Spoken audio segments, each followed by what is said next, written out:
Network sports television is very familiar with my guest today. Mark Deaver, of course, 14 years, senior coordinating director, wore a lot of hats with MLB Network, and he was also before that at ESPN. He's going to tell his story here on the Onto Something podcast as he looks forward to his next adventure. He's a thrill seeker. We're going to dive into that as well. A family man, a father of two. We're going to learn the full story, not just the business side, but also the personal side of Mark Deaver here. I'm Bryan Fenley with Tennis Channel and Fox Sports Radio, on Twitter at Bryan Fenley. Mark, excited to have you on to dive into your life, man. Really looking forward to this. Well, thank you for having me. It was a great pleasure. The pleasure you found as we started this conversation in baseball as a child, to what depths would you describe your fandom of the sport as a kid? If you ask anybody that knows me, the first thing they'd come out is he loves baseball. He is a baseball guy.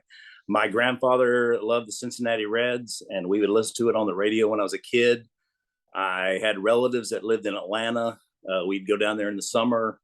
I saw Hank Aaron's last little run in the mid 70s before he retired, and he was my favorite, and just fell in love with baseball, head over heels. Memorabilia collector, baseball card collector, even to this day, and it is a lot of it's a big part of my life. How vast is that memorabilia collection to this day? Well, I'm glad I set the shot up. I'm glad I'm a director and I set the shot up the way I did, because all the stuff that's in this little apartment, you would be shocked at how much baseball stuff is in here that I've got to get somewhere, on my next adventure. But it's a vast. I have every Hank Aaron card, including the rookie 54 card on up, and anything and everything, bobbleheads, signed bobblehead, jerseys, signed jerseys, bats, a little bit of everything, stadium seats. When do you find yourself rummaging through that stuff? Just you have some time off to sort of incite that nostalgia? Well, a lot of times since I moved into an apartment, I find myself, it's packed up a little more. When I had a house, I had a whole man cave that was in there. You could easily get to it, but in an apartment, it's a little boxed up. But next adventure, next house, it'll be back out just like it always has been. Nostalgia is big in sports. It's obviously big with your fandom in baseball, all the memories you had and all the players that have had such important effects on your life and the impact. But what about the way in which you find yourself leaning towards nostalgia in other areas of your life as a family man, and thinking about, raising two sons and the ways in which nostalgia plays an effect and is instrumental in other areas of your life? Absolutely. My then wife gave me the chance to, if we had boys, I got to name them. If they were girls, she got to name them. So we had two boys. I named our first son Aaron, after Hank Aaron, of course, because he was my all-time favorite.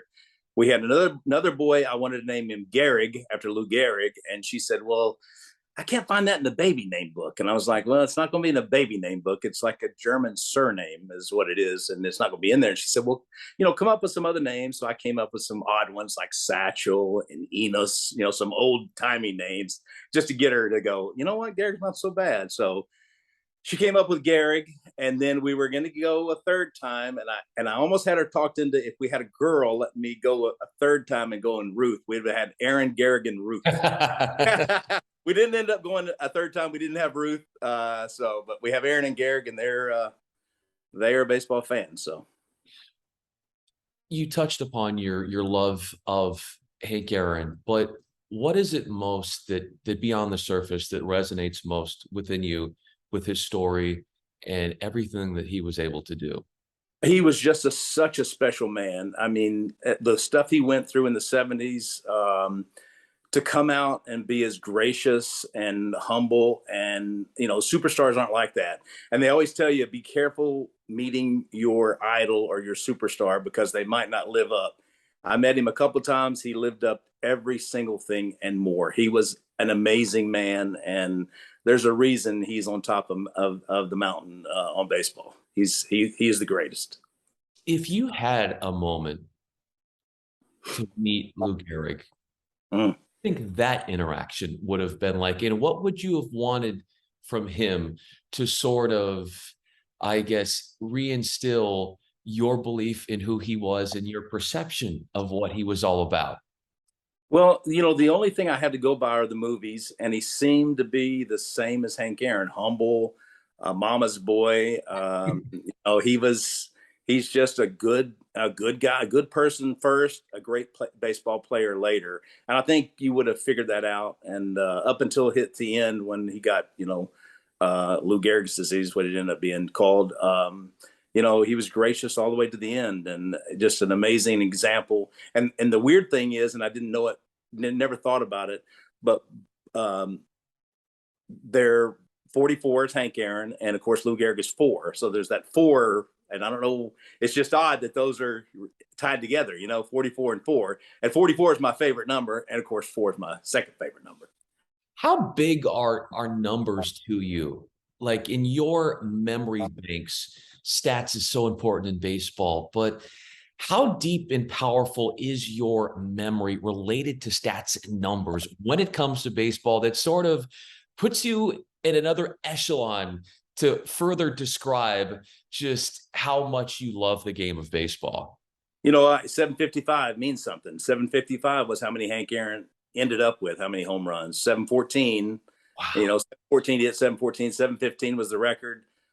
Those all meant something. Barry Bonds ended up passing. But it was, that's a little tainted. We all know that. So I consider Hank Aaron home run king. In my heart, that Hank Aaron will always be the home run king. If Aaron Judge were to beat him, Aaron Judge is the king.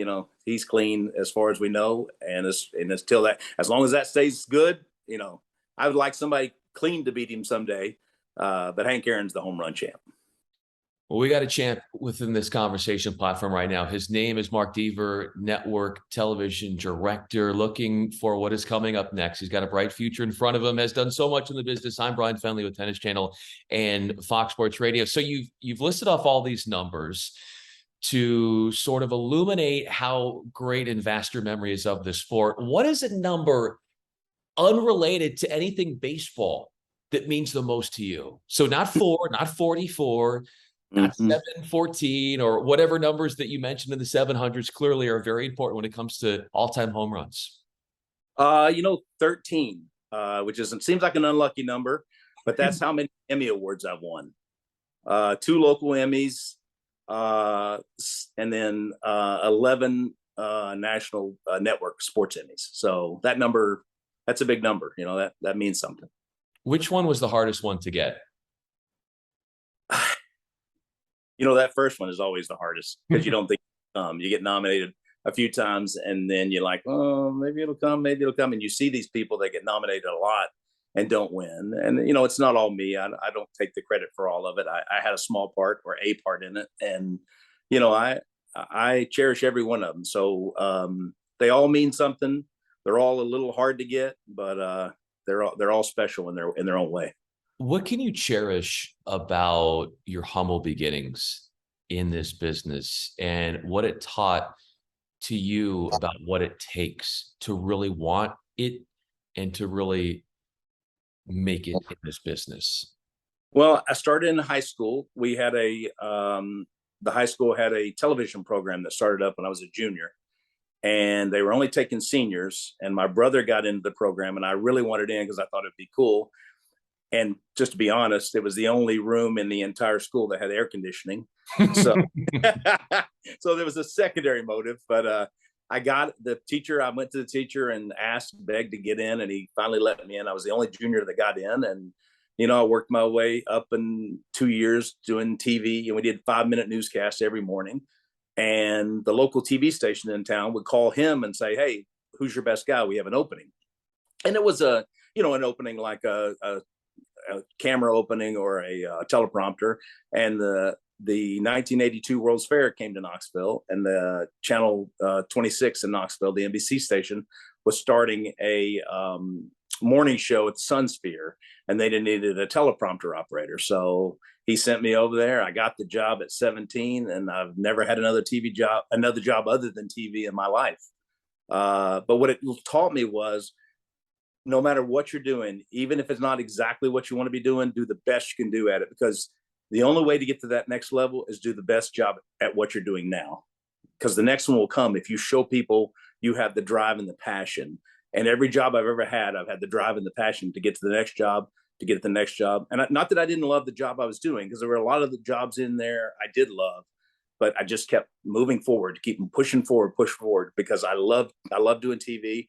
And then when I got into sports TV, I really loved it. So those humble beginnings, built that foundation. And that, a lot of that came from my parents. They were big influences on me as well. So How often, even just in your own mind, do you hear your parents sort of guiding you, instructing you, or you feel their presence within you in how you navigate your professional life to this day? Oh, absolutely. Never give up. My mother used to always say, don't give up. They're gonna be good days and bad days. Don't let the bad days beat the good days. The next day can be a great day, so go get to the next day and make it a great day. And my dad was a truck driver his whole life, and he worked hard for a living. And, he was out there hustling, driving across country and driving locally when I got a little older. And, they just taught me work ethic, and that's been instilled, and it's still in me every single day of my life. So. And it's clearly seen when you were with MLB Network, the amount of hours that you would log. How does somebody put that much time in and do it where you love it to death and you want nothing else but doing that, even though you're working, 18, 19 hours a day? What was that like when you were there and you're able to do that? Well, luckily I was single at the time, and the kids had moved out. So my boys are 30, 31 and 28. So they're older and out on their own. So I was by myself, but, and that helped. But the passion of baseball, I love baseball. I mean, I would do the 10-1, direct the 10-1 every night, which was our highest rated MLB Tonight show. And literally, if there was still a game going on the way home, I would turn on Sirius radio and listen to that game until I got home. And then when I got into my apartment, I would turn it on MLB on DirecTV and watch the end of the game, even though I'd just been there for 8 hours. And then the next day I might have a 9 a.m. meeting that I have to be on because I'm the boss of 38 plus employees. And I might have 4 meetings till I ever get to work the next day. And then you do it again. And I mean, I loved it. Absolutely loved it. If you were not that busy, Mark, why would you feel dissatisfied in what you're doing? I wanted to be involved always. If there were day games, I watched day games. So if there was a game, if there's a 1 o'clock start, even though I didn't need to be in, I could always watch a highlight on YouTube or whatever. I would be watching that game. I can't explain the love of baseball that I have. Everything about it, every nuance. They say they want to speed up baseball. I don't want to speed up baseball. Let it be what it is. It's the one sport that doesn't have a clock, and that's what's great about it. Let it happen in its time.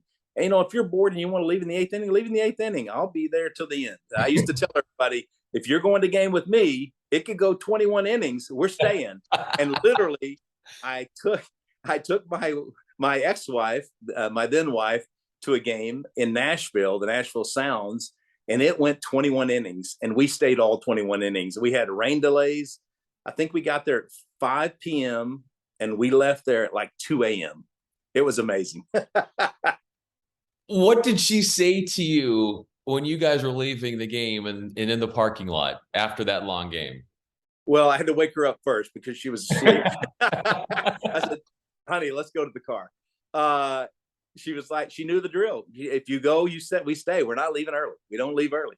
Because that next inning, they always say, you'll see something new in baseball every day. And that next inning might be the greatest thing ever. And the craziest thing about that game, it was a playoff game, and they got beat. The Nashville Sounds got beat by the Omaha Royals 1-0. So it was a pitcher duel it was 18 or 21 innings, whatever it was. It was like a pitcher's duel and rain delays. So it was like, there wasn't a whole lot of action. It was the greatest game ever, just because of the managerial changes and all the strategy. It was amazing. I think when we left, there was like 50 people there maybe. And it started off with probably 12,000. It was cool. When you're watching a game, even if you're not working in a television studio or in a control room, How are you digesting it? I see everything. I watch the players. It's hard on TV. It's a little harder because you can only see what they give you. When you're at the game, I'm watching where the players line up. I'm watching where the umpires are. I see where, I see guys cheating over. I see where the catcher sets up. On TV, you can see that. Where's the catcher setting up? Okay, he's setting up inside. There's going to be a curveball. It's like, and a lot of that, I played baseball until I got to high school. I didn't play after that. But, working with these guys, Harold Reynolds, Dan Plezak, and, all the great guys I get to work with at MLB Network and ESPN, I learned so much from them from pitcher's perspective that I had no idea. So they would tell you what pitch is coming, and I would know it too, just from having listened to them over so many years. You learn that just by hearing it over and over again. So I look for all those little nuances. So it just made the game fun. Mark Deaver is with us, network television sports director. I'm Bryan Fenley with Tennis Channel and Fox Sports Radio. So you're able to see things when watching a game that others don't. How does that help you in the way in which you've sort of navigated your career and you seeing things that others don't, and how that's benefited you in your ascendance through the ranks? Yeah. When you've done something long enough. Like when I first started, I was a teleprompter operator. I knew I didn't want to do that long. First thing I want to do is camera. So when you've been teleprompter long enough, push for the camera. As soon as the camera job opens up, go in there and bug them, get that job. Move forward to when I worked in Nashville. I worked in Nashville for 11 years, and it's still local news. But the Titans came, and our station got the contract for the Jeff Fisher coaching show. And that was the greatest thing ever, because then it's not local news. It's sports. You're doing it. We did a Monday night coaches show before Monday Night Football every Monday. We did it at Planet Hollywood in downtown Nashville, and had a live audience. It was my first chance to do, remote TV, do sports TV, which I'd never done other than, like a 2-minute local sports hit every night. But it opened my eyes to there's other directing. This is what I really want to do. And a friend of mine sent me a blind box and said, it was a blind ad. Hey, major sports network looking for a director with 10 plus experience. And at that point, I think I had 20. So I applied, and about 6 months later, they called me, and I went for the interview and got the job. So it was amazing. What were you like in conducting yourself in that interview? I was nervous as a cat. Well, for one thing, they flew me up to Connecticut, and I thought it went well. They asked me what did I want to do there. I said, I want to do Baseball Tonight. That's my favorite show. I watch it every night. That was before MLB Network came along. I said, I watch it every night. That's what I want to do. And they're like, well, you may get your chance. If we end up hiring you, you'll start on ESPN News, and you'll do some other shows. And if it comes up, a couple of years, we'll look into it. So I got there. I got the job. They actually called me on my way back to the airport and offered me the job, which was amazing. I didn't have to wait very long, which I thought was pretty cool. And then I, went home and discussed it with my wife then, and we moved from Nashville to Connecticut. That first winter, we had 86 inches of snow. I didn't know what I'd done. I was like, well, what in the world am I doing?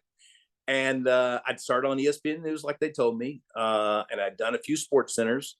And the guy that did Baseball Tonight got the college game day gig, and Baseball Tonight was open, and I put my name in the hat, and next thing I knew, I was the Baseball Tonight director. I did that for 6 years. So it was a dream come true.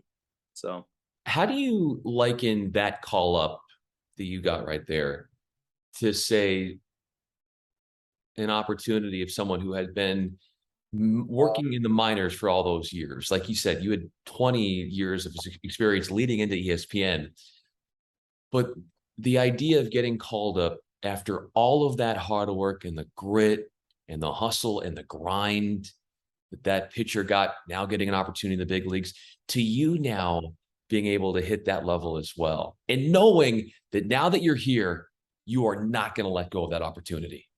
Absolutely. And it was, anytime I see a lot of times now on the internet, they'll show guys, they'll call him in, the coach will call him in, it'll be a minor leaguer, and he thinks he's in trouble and he's getting called up. And I know that feeling, because that feeling was that call I got. And I happened to be at a baseball game, which is odd, in Knoxville. I was home in Knoxville when I called and said, hey, I'm interested. And they said, we'll call you back. I went to a game in Knoxville with my dad and my brother, and they called me while I was there and offered me, and we talked money, and offered me the job officially and said, are you in? I said, I'm in. And so it was just, it's like those YouTube videos I see now of guys getting pulled in. I thought I was, because I've gotten plenty of calls where you go, we're going in a different direction, and you're like, please don't be that call. And when you get that call and it's like, we're going in your direction, it was amazing. And the same thing happened at MLB Network, except that I didn't call them. They called me looking for me, because we had a bunch of people that had worked for Baseball Tonight go to work there, and they gave them my name and said, hey, his kids are named Aaron and Gehrig. And they called me and said, hey, would you come for an interview? And I said, where are you located? Where's it located? It's a caucus. And I was like, I don't know where that is. And they said, well, where the Giants and the Jets play football? And I said, yeah, the Meadowlands. They said, it's the next exit down. I go, tell me when to be there. So I went for an interview, and I got that job. Same thing. I was driving home, and I got the offer driving home. It was impressive. I was another dream. You think you've gotten to the top of your dream, and then the next dream comes along. That's why I know my next dream's out there. I'm going to find it, and I'm going to get to that next dream. So that's the great part. And I look forward to that happening. And as soon as it does, we're going to be celebrating. So I look forward to doing that. Mark Deaver is with me. I'm Bryan Fenley. I got one more fun question for you as we look through your career and your life and the deep introspection. The baseball player that you wish you could have been. Obviously, when you can't find Mark, he's on the diamond somewhere. But if there was somebody out there that Mark could be as a player, what would he look like? How would you describe him? What kind of moxie would he carry with himself on the field? What kind of skills would he be good at? How would he answer to the media? Like, give me a full-on character of what a Major League Baseball version of Mark Deaver would be. Well, first of all, he'd be able to hit the curveball. That was my issue. I could hit the curveball. As soon as it started bending, I was backing out. So that was my issue. You know who I would be? I can tell you exactly who I'd be. I'd want to be Aaron Judge. I want to be the huge guy that's intimidating up there, but silently intimidating. And it's not by words, it's by actions. He gets up there, swings level, he doesn't overswing. He's big enough, he doesn't have to. And he crushes the ball, and he quietly answers all the questions. He treats everybody with respect. He's very similar to Hank Aaron, like I told you earlier. He has that, and it's from his parents. And Hank Aaron, I'm sure, had great parents as well. And you're taught to do things right, to treat people like you want them to treat you. And I'd want to be Aaron Judge. That's exactly who I'd want to be. As Aaron Judge is crushing home runs, you have been crushing it when it comes to sports media. Your next adventure, excited to see what that is as Mark Deaver joins me. Sports fandom, baseball pulsating through his veins. His son's name's Aaron, named after Hank Aaron, and of course Gehrig, named after Lou Gehrig. And then as we wrap up this chat, Mark, the numbers that you recall, 86 inches of snow, that just out of the blue just enters the conversation. It's stats, it's numbers, it's baseball, and he knows it to the T, and he's an expert in all of them, and a really neat story that you shared with us as this journey of yours will continue on, and look forward to seeing where it takes you next. Mark Deaver, I'm Bryan Fenley. Mark, thanks so much for doing this. All right, thanks for having me.